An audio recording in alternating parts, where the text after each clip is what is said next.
Day 7 since the outbreak. This is Control Officer 0-45, recording the reports from the medical teams in the field. 1 week already, huh? Feels so much longer. Anyway, this is Control to Dr. Abby Jones. Dr. Jones, do you read me? This is Dr. Abby Jones, reporting in. Over. Good to hear from you, Abby. I'm at location 77-Alpha. Over. I know, I sent you there. And the time here is 0:17:58. Over. Can you actually say 0:17? Just trying to be precise. Over. Yep, punctual as ever. 2 minutes early on the dot. And 45 seconds. Over. You don't have to keep saying over. Sorry? Over. It's a multi-channel link. You don't have to keep saying over. But surely it's a common courtesy. Over. Sure. But we can talk as without interference, like a conversation. That sounds more like an argument to me. Over. Fine. Say over if you wish. So, what's your status, Abby?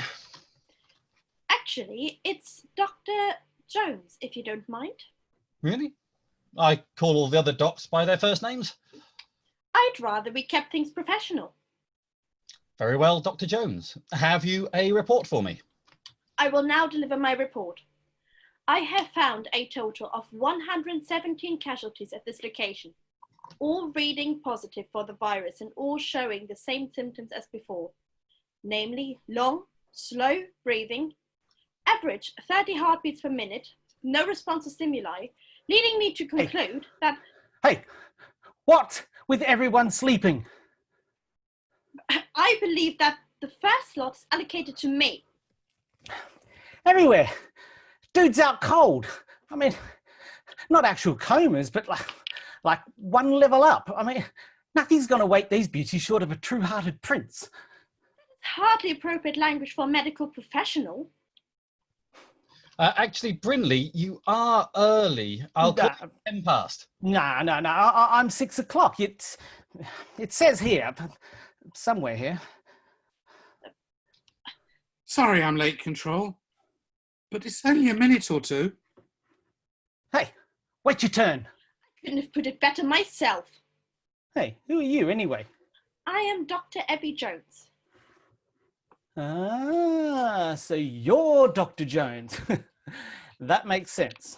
Oh gosh, I've heard about you. Good things, I mean. Actually, Brinley, Devon, you're both rather early, so if I could just ask you to clear comms, and if you can both check in a bit later. Hold up there, ground control. We haven't been introduced yet. So you're the great Dr. Abby Jones. I'm Brinley, and what did she call you? I'm Devon, like the county, or the cattle if you prefer. Brindley, you say? Brindley what? Just Brinley. Feel free to use it. I'd rather we kept things professional. Dr. Brinley, then. Oh golly, I think I might have heard of you too. Wow, your ears certainly get around. Oh, nothing bad, but you do know how doctors love to gossip. I do not. What, you don't know how to gossip, or you don't know? Doctors, please, we really do need to get on. Can I now ask you, please, to clear comms? Oh, we are getting on. We're in conference. I hardly think this constitutes as... Look, I spend all day walking from one village to another, looking for signs of life, and sometimes all I find is corpses. But at least at 6 o'clock, I get to have a brief chat here with ground control. But, no offence, Gov, but it's not enough. I must admit that I have sometimes felt the loneliness creep in. Very well, I suppose. Shall I continue with my report? Yes, please. Well, as my colleague stated, there's a marked increase in the number of summoned symptoms. Most such patients were laid down in a suitable repose, suggesting that the tiredness came over them slowly enough for them to seek out their beds. Over. Gosh, that pretty much tallies with what I've seen here. In a strange way, I envy them. When my mind is full of my work, it can take me a very long time to fall asleep. But why are we only seeing this now, 1 week in?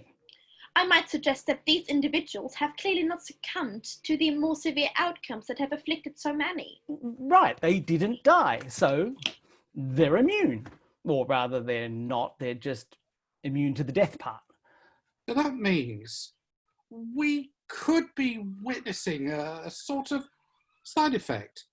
Usually the virus kills by sending the victim into a sudden catatonic state. The heart stops, the lungs stop, the brain slows to nothing. Which is just like going to sleep and then taking things too far. Concur. On the first day of the outbreak, from first symptoms to death, could be just as quick as half an hour, but every day since, it seems to be taking a little longer. It could be because the most susceptible have already died. Perhaps, but it is a trend that I would like to see continue. Okay, can you all send me your scans of the victim's fingerprints? Patients. Oh, yes, of course, whenever you're ready. No, they are patients, not victims, as long as they still breathe. I see, yes, of course. Okay, well, let me send you your instructions for tomorrow. I will need to I spend think at least you can't another send day in the it there. critical case, It's possibly miles 2 away. or 3, Yeah, and sorry, I you're cannot all pass breaking any up. more or any. Using the link, there's too much interference.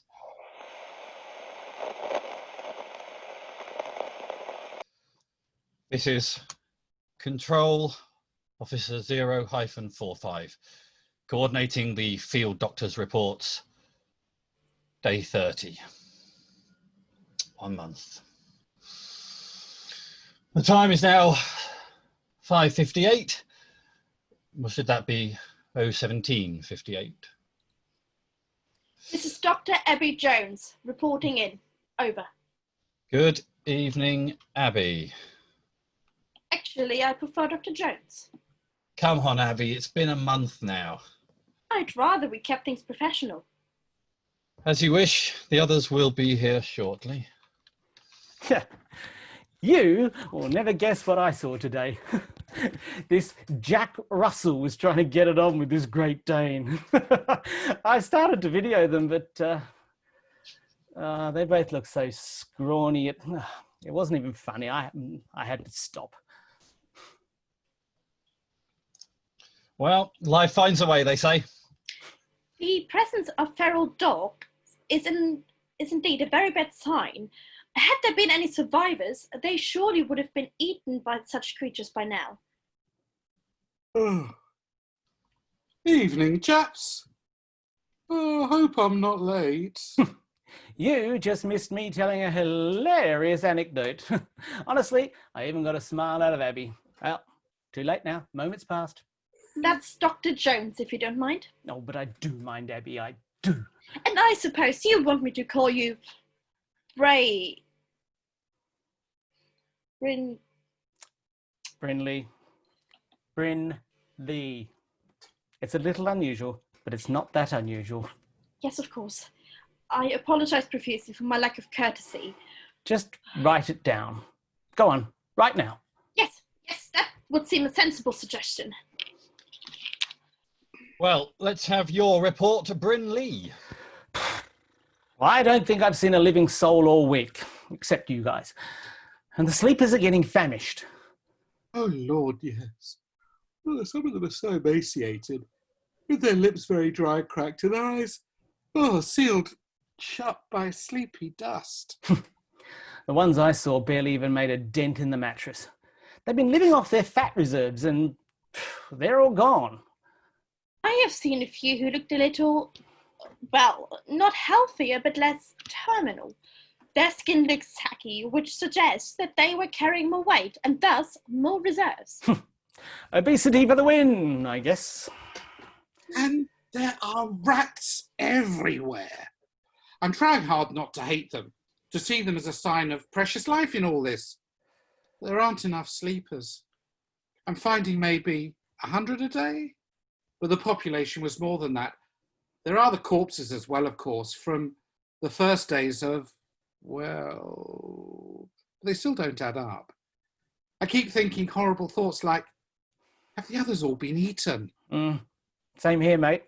I keep telling myself the survivors will all be in the next village. But it's only full of rats. Yet on the positive side, the sleepers are not showing any signs of secondary infection. They appear to be keeping warm enough and, strangely, not nearly as dehydrated as one would expect. It is almost as if every night they are sleepwalking to the tap and back. I did see a couple in the same bed spooning. Looked like rather a nice way to go. Well, you're all doing excellent work, which we really appreciate here at Control. Send me your fingerprint scans and I'll send you your instructions for tomorrow. Oh, and happy birthday, Devon. Oh, happy birthday, mate. Indeed, Devon. Many happy returns. Oh, so you remember his name? Well, not exactly how I thought I'd be spending it. Thanks a lot. Tell you what, here's a little birthday joke just for you. What do you get the man who has everything? Antibiotics! Very good. All right, Abby, calm down. Better not risk 2 smiles in one day. This is Control Officer 0-45 reporting. About to receive the reports from the teams in the field. Day 90. This is Dr. Abby Jones, reporting in. Over. Good to see you, Abby. Actually, I prefer Dr. Jones. I know, you keep saying. I'd rather we kept things professional. Professional. Sorry? Nothing. All right, let's get it over with. Not many of the sleepers are still sleeping. Haven't seen anyone awake all month except over my screen. Can I come home now? Of course, you can come home anytime. And can I just say how much everyone at Control appreciates all you're doing out there at the sharp end. Oh, it's not.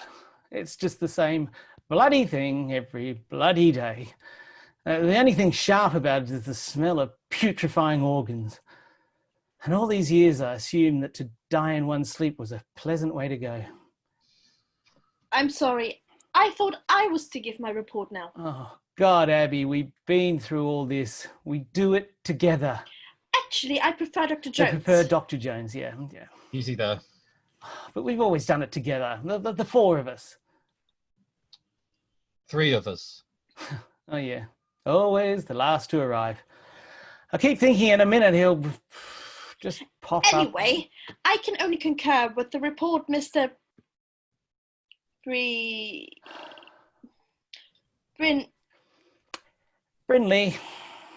why don't you write it down? Yes, of course. And may I apologise profusely for my lack of courtesy. Brinley, there's a control station about 3 days away from you. Let me send you the location. Oh, thanks. I just feel I could sleep for a week. My notebook appears to be full of your name. How about you, Abby? Do you want to come in from the cold? And leave all those poor patients out here alone. They're not patients anymore. Some of them are, but I don't wish to disparage your own efforts. Brinley, you certainly earned rest. Thanks, Abby. I guess. Actually, I prefer... Yeah. We've already done that one. I like to keep a routine. Actually, I agree. In uncertain times, a routine can be a blessing. What am I going to do without you guys? Especially you, Abs. Wish I had your stoicism and I could just shrug it off. I do feel them, I guess. I'm just not the best at showing it. Well, then thanks for confiding in me. Means a lot. Hey, ground control. Will I see you at the location? No, I'm not there. I'm up here on the moors with Major Tom. Oh, well, I'll call you from there anyway. Have a good old chinwag. On day 93. Ooh. It's a date. Oh, That many? I guess time flies like an arrow. Fruit flies like a banana. See ya. Once again, this is Control Officer 0-45, liaising with the field staff. Day 200. This is Dr. Abby Jones reporting in. Over. This is Dr. Abby Jones. Are you there, Control? I'm always here. Good evening, Abby. Actually, I prefer Dr. Jones. Dr. Abby Jones. Always Dr. Abby Jones.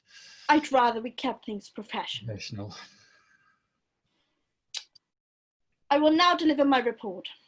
I found a total of 93 casualties at this location. Yeah. If you could just send me your fingerprint scans. Do you not wish for my report? Abby, it's the same report you gave me yesterday. It'll be the same report you give me tomorrow. You sound... Look, it's my job to make these reports, and it's your job to receive them. Yes, of course. And can I just say how much everyone at Control appreciates all of your hard work? It's what I'm trained for. What else could I do? Well, you needn't be afraid to say if it all gets on top of you. Like that bloke. What was he called again? Look in your notebook. Ah, yes. I'm sure it's somewhere around here. So, have to come and think of it. I haven't seen it in quite a while. Brinley. It's Brinley. What? Brinley. Oh, yes. I vaguely remember someone telling me. That's him. Yeah. Oh, my No, God, he didn't make it, right? Really? Oh, yeah. I told you. Well, I suppose it must have been you. I haven't seen anyone for, well, I'm not quite sure when, but quite a while. Abby, I think you should come home. Actually, I prefer Dr. Jones. I prefer Abby. I'd rather we kept things professional. After 200 days, don't you think we can be friends? I like to keep a routine. Yes. So did I. In uncertain times, a routine can be a blessing. But an unchanging routine can be terribly certain. Don't you have any other doctors to talk to? You're the only one left in the field. What about the other control officers? I never see them. I work from home up here on the moors. It's isolated. I suppose that's what's kept me safe. Once a week, I receive supplies delivered by drone. I spend the day matching the fingerprint scans you send to the names of people I try not to think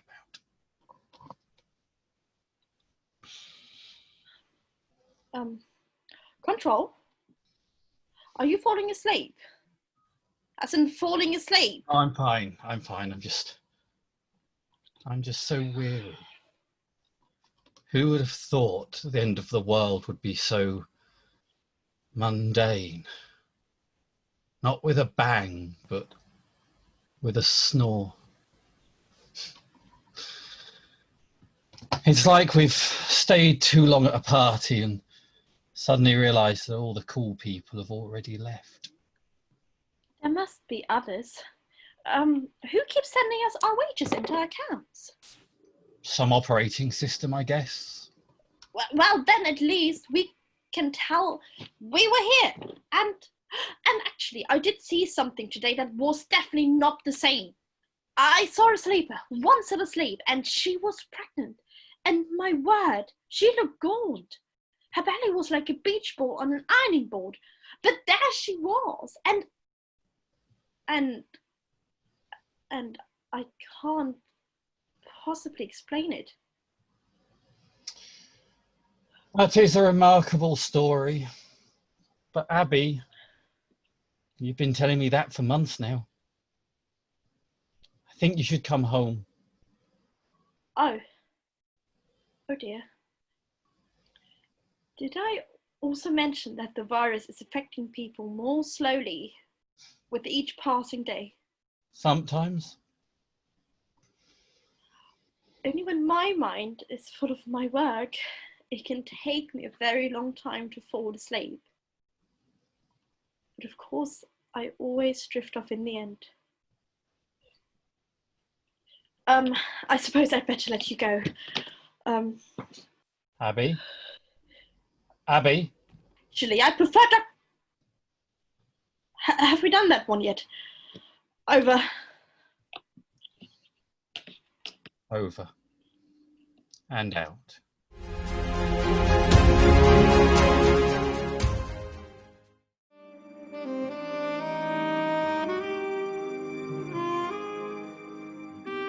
When you see this, I will be dead. Or I will be dead soon. I know that sounds like a cliche, but it's the truth. My name is Detective Edward Box, but my friends call me Boxhead. It's a nickname from back at school. Anyway, all this started 2 days ago. It was a hot morning. I was sitting in my office in Peckham. I'd been going through a dry period. No new clients, and the old ones not paying, oh, you name it. The daily struggle of a private detective. But somehow it felt different that day. I couldn't have said so but at the time, or maybe I was going mad, but something wasn't right. Even the coffee. But it was the same as every day. I got up to pull down the blinds in my office as the morning sun started wandering around the building I was in. I switched on the radio.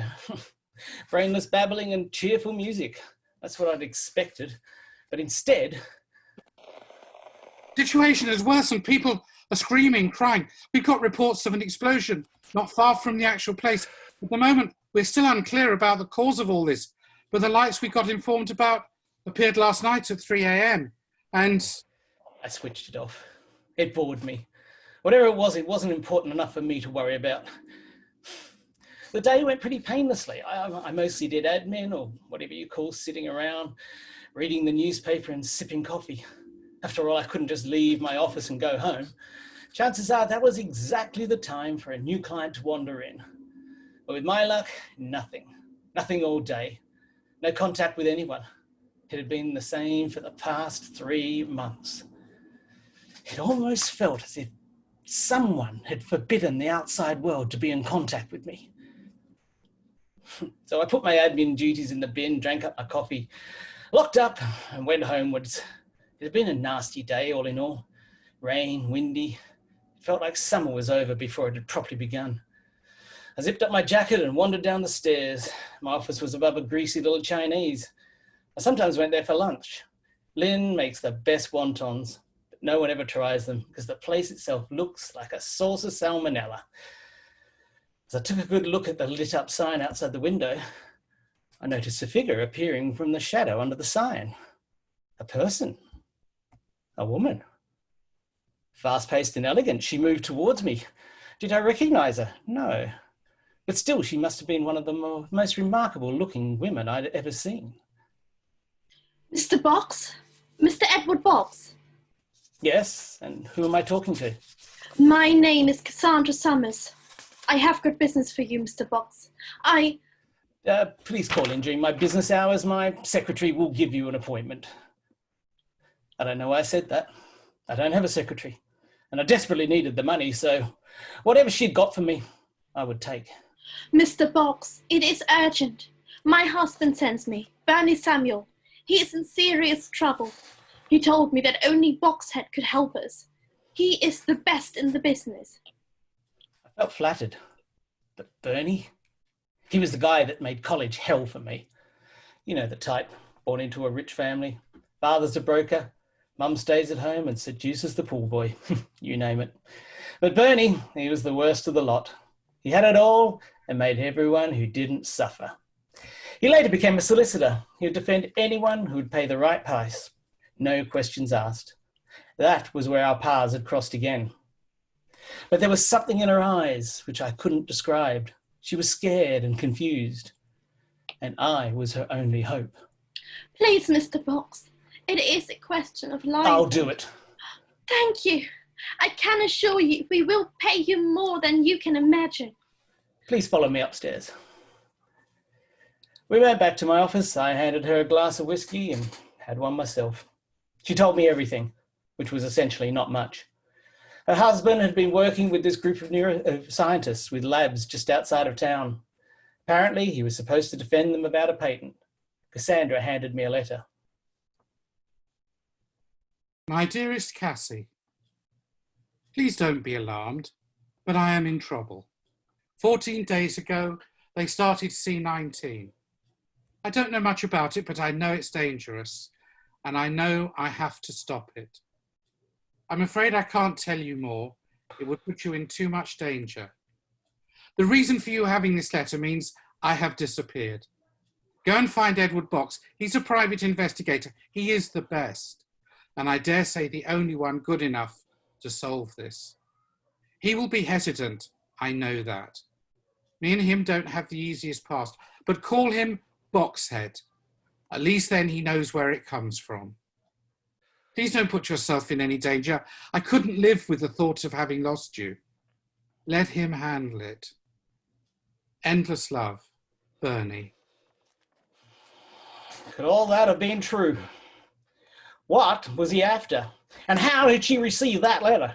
After all, if he had disappeared, how could he have sent it to her? And why was I talking in an American accent? I gave it to our neighbour, okay? That woman would do anything for a little gossip. And what better than a missing husband? Now get on with it. I'm still missing. I see. Thanks.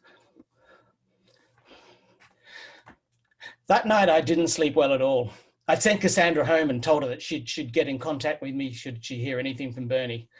I stayed at the office, did my research, but it opened up more questions than it gave answers. Apparently this group consisted of scientists who, let's say it, were thinking a little outside the box. Scientists who had come up with more or less dangerous ideas and revelations. Whatever Bernie had got himself into, chances are he already knew too much for their liking. I now had names, but no address. But where there's a will, there's a way. And where there's money, there's an address. To be honest, I wouldn't find the address in the most legal way, but that was a risk necessary to take. So I decided to spend the day in the office. Fortunately, I had a leftover shaver in there and enough chewing gum to cover the bad smell from my mouth. The day was again pretty eventless. Only a husband who wanted me to find out about his ex-wife's financial affairs, or, more accurately, he wanted me to find any reason to stop paying his alimony, but that is business for another day. As the sun started going down, I locked up. I took all my belongings, which wasn't much more than my camera, pepper spray, and a watch, as I wasn't planning to stay another night in my office. I don't carry guns. I don't believe in it. Bit like Batman, just that I don't save people. I spy on them. I left the building and walked through the foggy streets, into the tube station and travelled to the outside of town. This wasn't London anymore. This felt like a different planet. The streets are emptier, there's more space, and everyone looks less like they wanted to strangle you should you jump the queue. From afar, I heard the distant banging of music coming from a nightclub. I knew the club, and I knew that's where I'd find my contact. Dave, part-time criminal and kleptomaniac. He once stole my bank cards and I tracked him down in 2 hours because he'd ordered stuff off Amazon and sent it to his personal address. Not the most intelligent, but he has contacts and he knows pretty much everyone and every place where to sell stuff and get stuff from. Again, no questions asked. Suppose him and Bernie have some things in common. The area got darker as I got closer to the club. People wearing leather outfits and oddly shaped hair would cross my way. I think I got asked once or two for a light. The door of the club was lit up pink with a short queue outside. After all, it was Friday evening. Someone must have spilled something on the floor. I slipped, but I stopped myself from falling by grabbing onto something. A hand. Lost something, old chap? This isn't usually your sort of area. Dave, I would have said nice to see you, But I don't want to start off our conversation with a lie. Charming as always. You got some business for me, or you just wanted to pay me a visit? I need an address. Oh, well, now that'll cost you. I need the address for Bates Small Corporation. A bunch of scientists somewhere outside town. They've got a lab there. Oh, wow. Well, now that'll be expensive. I can send you a price list, only take 5 to 7 working days. Joke around, Dave. I don't have time. What do you want? I had realised, of course, that he kept staring at my watch. He couldn't resist anything sparkly, almost like a raccoon. Well, I handed him the watch. A brief smile went over his face. it's a pleasure doing business with you, as always. He leant over and whispered the address into my ear. I was surprised, since it was only walking distance from the club. I knew I'd go there the same night. There was no time to lose as a huge explosion happened not far from us. Light appeared from the place, but it wasn't fire that made it light up. It was green. Ah, the lab. I almost regretted paying Dave, since it was clear that this was the place I was looking for. Smoke started climbing through the air as the first people reached panic mode and started screaming and running. Dave looked over at me, gave me a smile as if to say, "You're on your own now, old boy," and left. No going back now. I was so close. So I walked towards the explosion. I never carry a gun. I don't believe in it, never have. I know this is the part to add a sob story, but I can't. I simply don't have one. Maybe it was John Lennon, maybe my mum. Or maybe the fact that guns are illegal here. But I am just a little private investigator after all. Only the police should have the right to carry guns, and only to protect others, not to hurt or use in any other situation. I believe you should only use guns if more than your own life depends on it, when there's absolutely no other way. And I never thought I'd get myself into a situation like that. I don't save people. I only spy on them. Maybe this is the right call, maybe the wrong one. I don't know. A swarm of hundreds of people came running towards me as I was running in the opposite direction as I headed towards the lab. The air slowly filled with smoke. I had an unsettling feeling as I didn't know what to expect. The green light seemed to grow as I got closer and closer to the area, and a horrible smell started crawling up my nose. I reached the area of the explosion where I found hordes of staff members running in and around the exploded part of the building. And where the green light had seemed to come from, that was my chance to use the chaos of the situation and sneak through the gate. But I had to stay hidden. I wouldn't have another witness to whatever happened here for sure. The building itself looked new, but it wasn't a place where you'd like to spend your time at. No windows, grey corridors, and cameras everywhere. In no time, they would make me out on the CCTV. I had to be quick. Whether I'd find Bernie in here, God only knew. But I managed to get in. No security around for now. As I was passing through the corridors, I kept an eye out for cameras. It felt like a maze. Door after door, lab after lab. What had they been hiding, I thought. Just as I thought I was lost, I saw it. The main lab. As the door opened automatically, I jumped through, but I stayed hidden in the corner. The room was full of curious things. Monitors, hospital beds, surgical instruments, machines. But there, right in the middle of the room, 2 operating tables with a man moving between them. One held a person, obviously unconscious. The other one didn't. Instead, an oddly shaped green creature lay on it. Did Dave slip me something? Was it a lack of sleep? Or could I really believe my own eyes? The man in the middle took a syringe and injected the unconscious man with something. No reaction. I had to force myself not to make a sound. After all, I couldn't be sure if they'd leave me alone if they found me. The man in the middle fastened the 2 to the tables. They calls over one of his colleagues to give him a hand. They take one of the tables each and roll them out the lab. I am alone. Rightly or wrongly, my detective instinct took over. I got up from my place. I worked further into the room. Oh, so many questions, but no time to find all the answers I needed. I had got to find Bernie.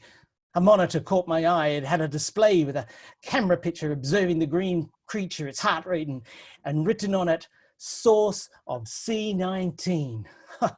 C19. That was what Cassandra had spoken about.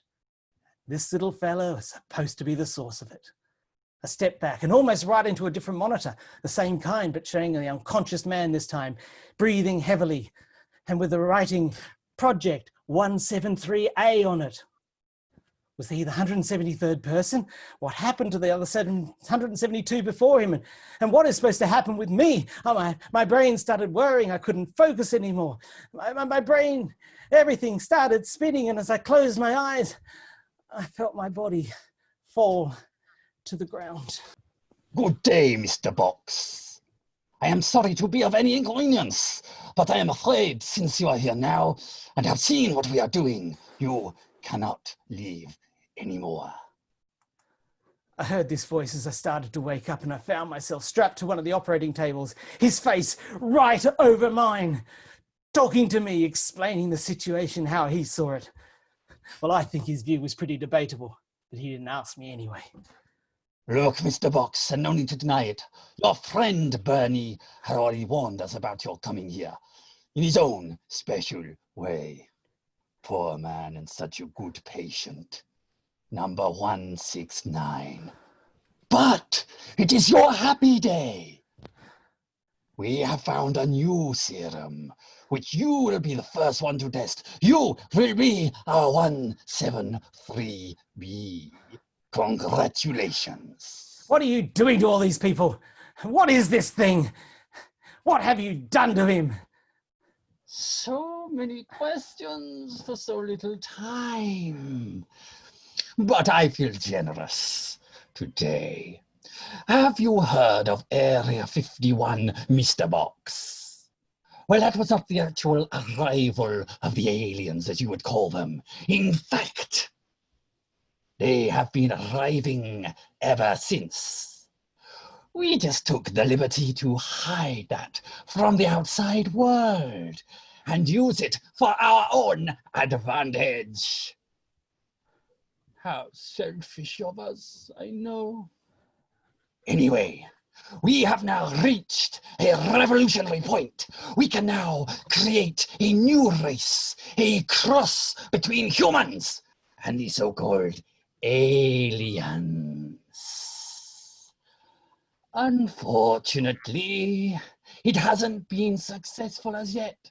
Our patients seem to react allergic to our serum. They get ill, fever, coughing, and with ongoing mutation, aggression. Pity, really. They also have a tendency to set themselves on fire once they reach the last state of mutation. But the non-human component of the mutant is highly flammable and explosive. Well, I am sure you can imagine the rest. It's always rather messy, I am afraid. But fortunately now, thanks to my team and myself, that won't happen again. I couldn't believe what he'd said. Is this an awkward dream? Never had I wished so much to have fallen asleep in my office from too much whiskey. I started moving in panic, trying to wriggle myself off the table, but without success. I shouted and I screamed loudly. As the syringe started coming closer and closer to my arm, a burning sensation started spreading in my veins as the needle pierced my skin. That was it. The doctor waved his arm and one of his colleagues came along and took me away. I got rolled through the corridor, and as I kept moving in desperation, I noticed one of the belts slowly loosening. That was my chance. With one swift motion, I ripped the belt and made the table fall over. I got up, made a run for it, followed by the scientists and a couple of guards.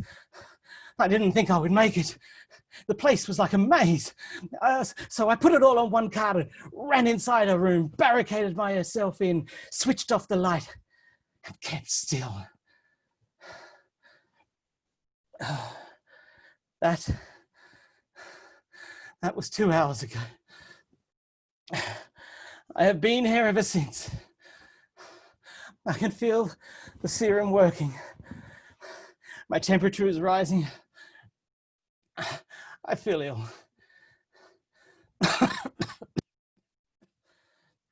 Not long now until the aggression will set in and I won't remember anything. Oh, God knows what happens then. I'm sorry I couldn't solve this case, especially to Cassandra, but I couldn't save her husband. Whoever sees this, please take it out to the world. They need to know what's happened. Right. I'll probably switch this off now. Battery's running low. This is Edward Russell Box. It is the 30th of July, 2051. I would tell you the time, but I don't have a watch anymore. Goodbye, and good luck.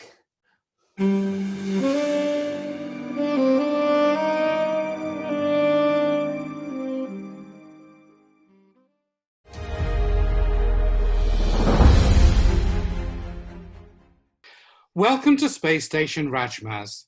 This is the Harbour Master. Please provide your docking code. Hi there, this is Captain James T. Kirk of the Enterprise. Do you have a docking code? I sure do. It's KE172263. I don't have a docking code. Captain James T. Kirk registered on that vessel. I'm sorry, I cannot let you dock. Please move along. Idiot. What was that? Oh, another human joker wanting to be Captain Kirk. Welcome to Space Station Rajzmaz. This is your Harbour Master. Please provide your docking code. Greetings. My docking number is QQ6893435. I'm a little early. You're not expected for another rotation. Yes, I know. What can I say? We made great time. I'm sorry. I cannot permit you to dock at this time. Please move along. Imbecile. And that one? Early, I'm guessing? Why do these space rangers think they can simply turn up as and when they want and just get a docking port? Welcome to Space Station Rajzmaz. This is your Harbour Master. Please provide a docking code. I don't have a docking code. I really didn't plan to be here. If you don't have a docking code, I cannot permit you to dock at this time. Please move. Wait, please. How do I get a docking code? Please contact docking information via your Comtech docking app. Please move. Hang on, please. My Comtech console kind of got damaged and I can't access that particular element. Without a docking code, I cannot permit you to dock. Please move along. Wait. Do I ask? Welcome to Space Station Rajzmaz. This is the Harbour Master. Please provide your docking code. Tacking to you too. Please communicate in Proxima Centauri English. Sorry. Hi there. My docking number is Q3476483. Thank you. I am sorry, but you are late. Your docking window is now closed.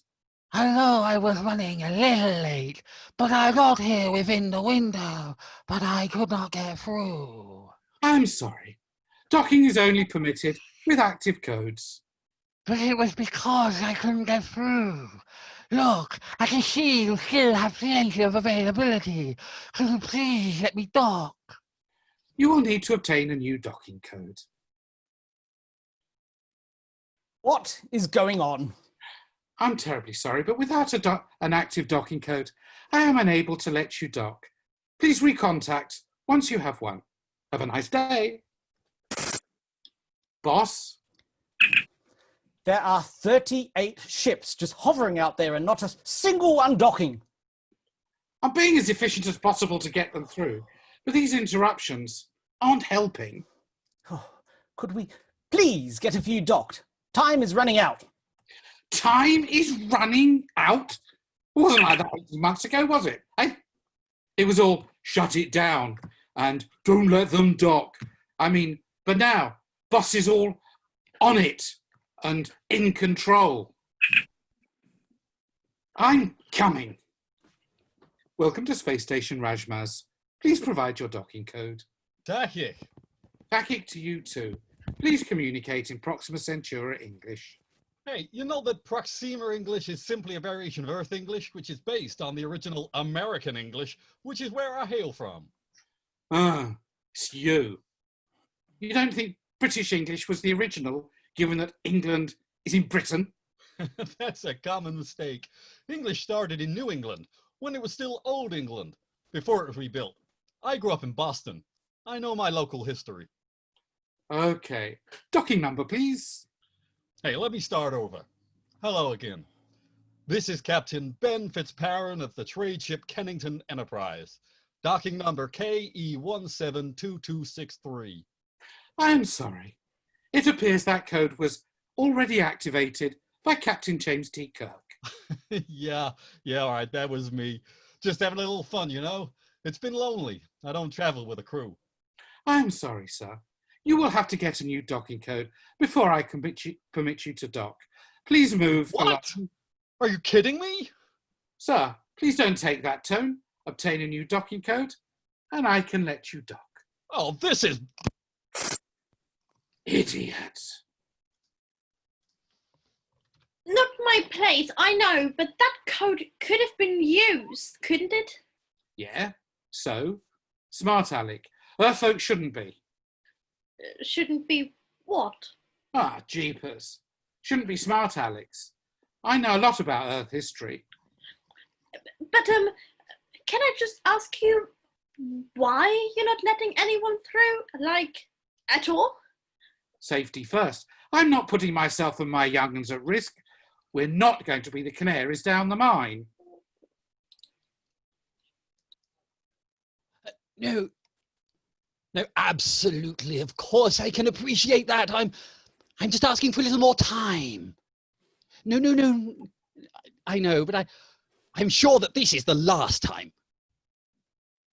We have them queuing up. This place is about to go stratospheric. Yes, no, I do understand the seriousness of this. Okay. Oh, thank you so much. Oh, yes, you have my word. Oh, well, yes, I understand that too. Thank you. Get in here now. Big boss. That was fast. Thank you. Tell me, how many ships do we currently have docked at this station? Well, approximately, give or take, one or two that may have docked or left. In total, I would say about, well, 0. How many ships have docked in the last week? Still 0. And how many ships are currently waiting to dock? Oh, at this moment in time, well, I wouldn't be 100% sure on the precise figure, but at last count, it was in the region of 53. Right, 53. Now, we both knew the restart would be slow, but if I can just ask, what the hell are you doing? Yes, of course. Good question. Well, I do believe that this new docking system has experienced a few teething issues. Yeah, that's I believe essentially the difficulties being experienced. Fine. Then, for now, ignore the booking codes. What? Ignore the booking codes. But we can't. I want to see ships docking in the next 30 minutes. All of them. Yes, whatever you... right away. Go then. Oh, yes. Okay.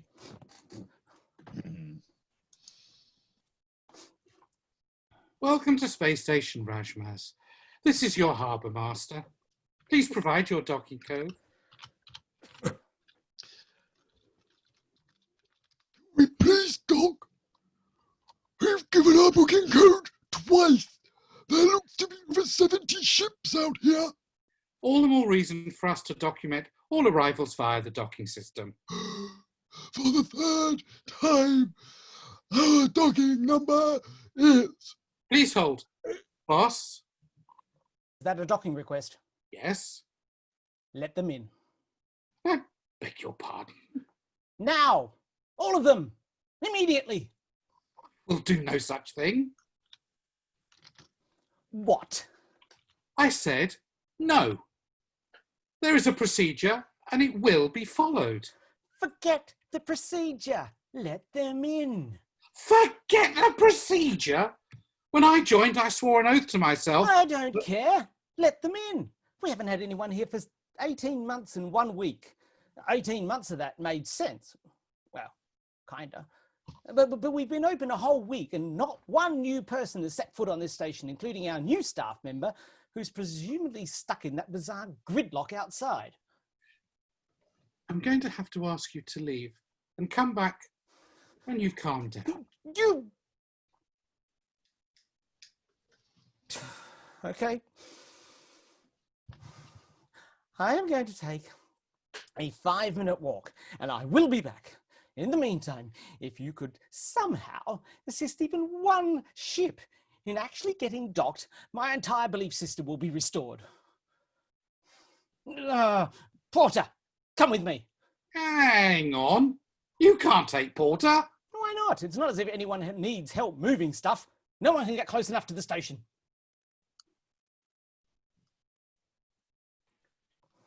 Where are we going? Wait, not yet.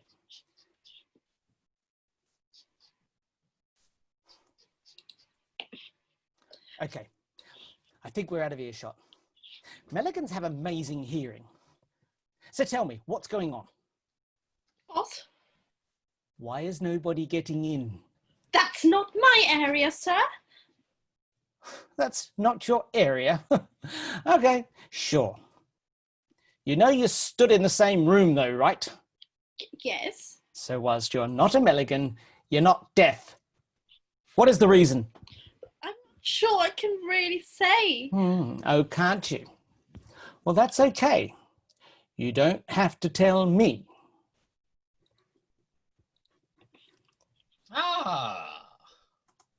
Tell me that we have ships docking. Better still, tell me they have all docked. Well, we're working on it, but there are problems.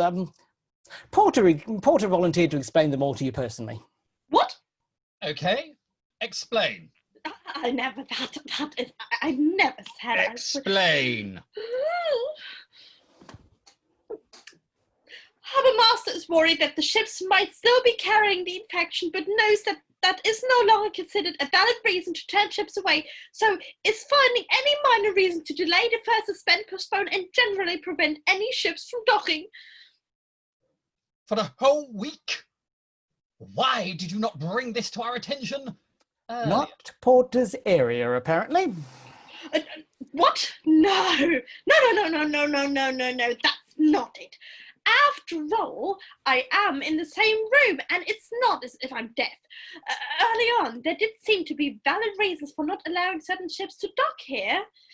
But it's not certain ships, is it? It's all of them.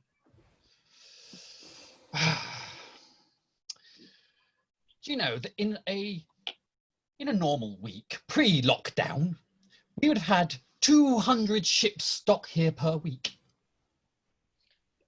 Well, we'll get back to that. It just takes time. We don't have any time. I have heard that Psycorp have been testing a time machine. Yes, I saw the ad selling timeshare. Is that supposed to be funny? You said before we were running out of time, which I passed on to Harbour Master, of course, but running out of time for what? We were on lockdown for 18 months, as you know, thanks to the Kellian flu sweeping across the Milky Way. With an average of 200 ships per week, that's 15,600 ships not paying docking fees, not spending money on the promenade. The revenue we have lost is considerable. Sure, but we have managed. No, we haven't. Well, everyone is still being paid and all systems are running and maintained. Yes, but we ran out of funding about 3 months ago. The Galactic Council ceased their aid after 12 months, and even the charitable institutions gave up support 3 months later. So how have we been surviving? Well, it started as a small loan from a reputable company. They advertised openly and no one got turned down. How much? 100,000. The interest rates were quite high, but at least it was guaranteed.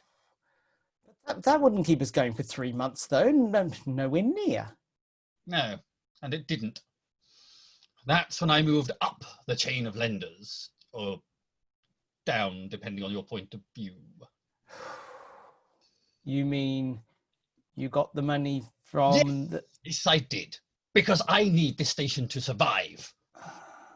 But they've said I have to make at least one payment in the next 2 hours. And what happens if, they don't get the payment? They're going to blow us up. Blow us up? Oh no. Oh no no no no no no no no no no no no no no no no no no. So how much?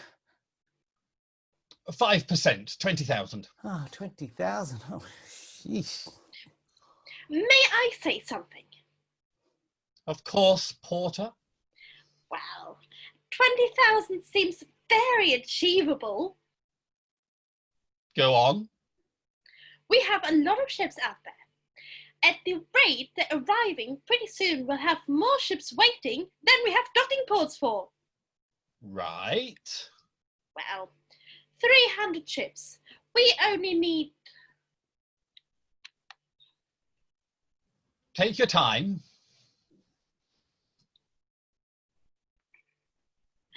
67 ships to dock. The money is right there on our doorstep, isn't it? Porter, can you not see the problem? No, I mean... How many of those ships have docked? Well, none, but... Why? Well, because Harbour Master won't... Oh, I see. If Harbour Master keeps preventing them from docking because of possible contamination, then we don't get their docking payments. And? They don't spend money at this station. Which means? We have no money to make the repayments. And the result of that is? We get blown up. Precisely. Oh my goodness, we need to get ships docking. Porter, would you mind just waiting outside for a moment? Sure. Why don't we let Porter persuade Harbour Master? They've got a rapport, and I think Porter sees the importance of this. Agreed. Okay. Porter. Porter, You hit the nail squarely on their head. The ships are out there. The money is out there. We just need the money in here. All would be well if Harbour Master would just let them through. Unfortunately, they don't get through for a range of minor technicalities. The three of us, Porter, need to find a way around this, or else, well, time will run out. What to do? I could have a word, explain the situation. Not that I think that you couldn't, either of you, in fact. But maybe, just maybe, I could help Harbour Master understand. We work in the same room, right? You think you could? It's worth a try. Yes. Yes, okay. We'll leave everything in your hands, Porter. That's good. See, you can always rely on the little people to do the work. That'll be all for now. Keep me informed.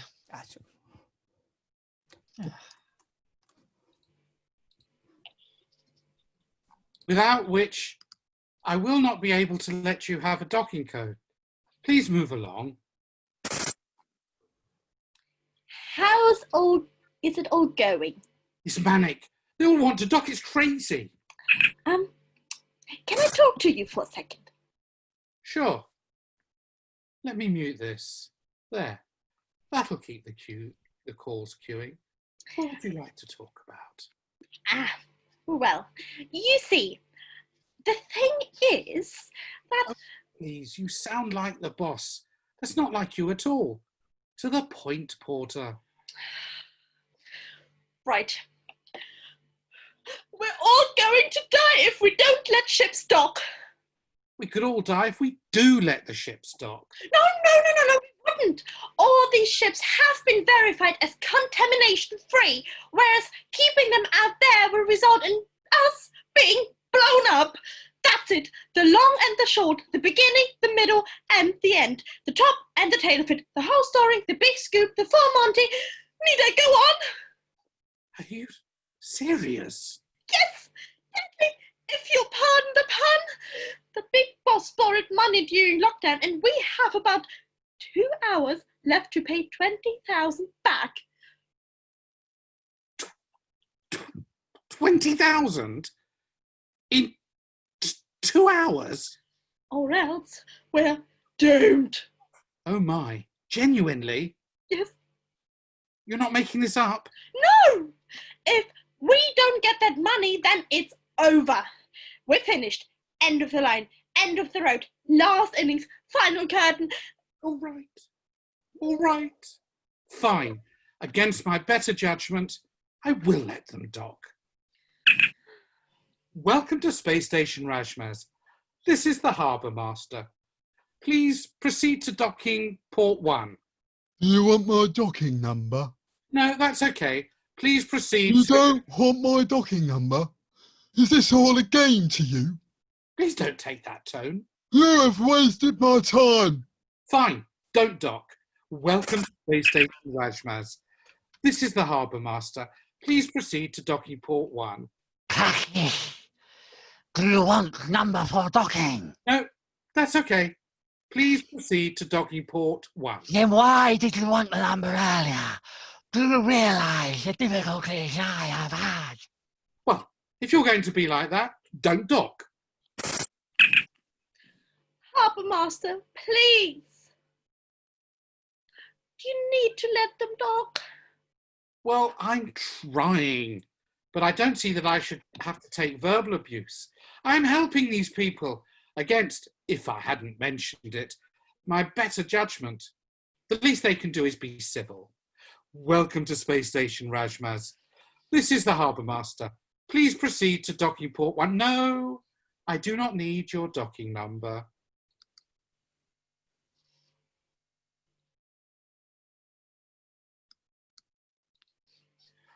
Welcome to Harbour Master here.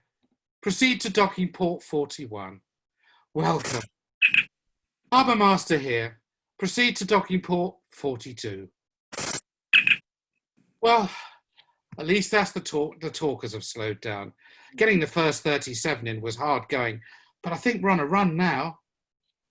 Welcome, Harbour Master here. Proceed to docking port 43. Welcome, Harbour Master here. Proceed to docking port 44. Wait, hi there. Oh, is that Captain Kirk? That was a very funny moment, and I'm sure we'll laugh about it for months to come. Proceed to docking port 44. What, just like that I can go through? That's right. Well, hang on. Don't you even want my docking code number?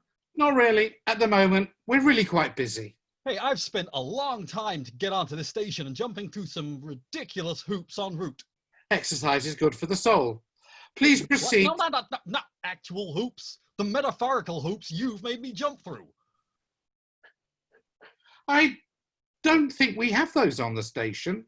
Now, do you want to dock or don't you? Yes, I do. Yes, very much. Yes, I very much do. Right then, proceed to docking port 44. Idiot. So, how's it going? Did we hit the magic number? We are up to port 44. 44? But we need a list 67. Why aren't they in? They keep wanting to argue. They won't just accept they can go in. What am I to do? Time's up. Are we done? Not quite. Almost there, but just a little shy of the 67 target, I'm afraid. How shy? Oh, about 23 short, or 35%. We've got 2/3 of the target locking in. 23 ships short. Well, that's it. It's over. I'll send the message. So, do I keep docking people or what?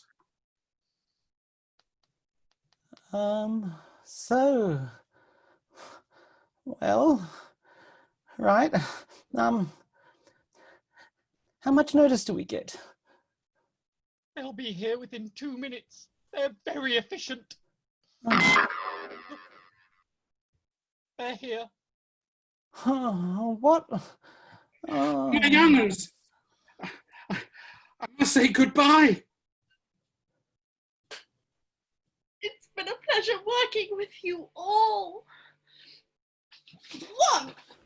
What is happening? We're being blown up.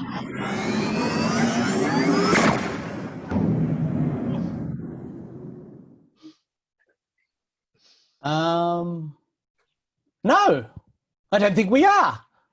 Yes, we are. We've failed and we've been blown up. I'm sorry, big boss, but, what? We've been blown up. I really don't think we have. I mean, I feel quite alive. Sure, why wouldn't you? Well, I guess because my understanding of explosions tends to lead me to the idea that being blown up results in death. Or is that just me? Yeah, me too. But we're definitely not. Maybe they went easy on us, felt sorry, saw how hard we had tried. What are you lot prattling on about? We've been blown up. Of course we've been blown up. Didn't you just feel the sensation? That's it. We're now in Sector 51B for at least a year. Who did you borrow money from? It wasn't loan sharks, was it? Loan sharks? Of course not. Who do you think I am? I borrowed it from Arlen at Genia. Arlo's been after our spot for ages.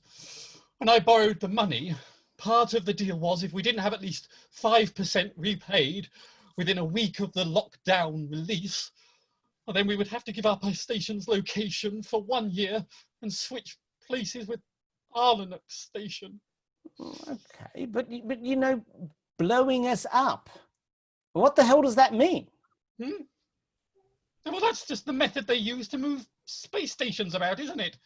They move us with like a giant device, like a leaf blower, or a hose, but with air, not water. The sector we're now in is in upwards direction from where we were, so they had to blow us up. I'll sure miss the view I had from my office. Oh well. Win some, lose some.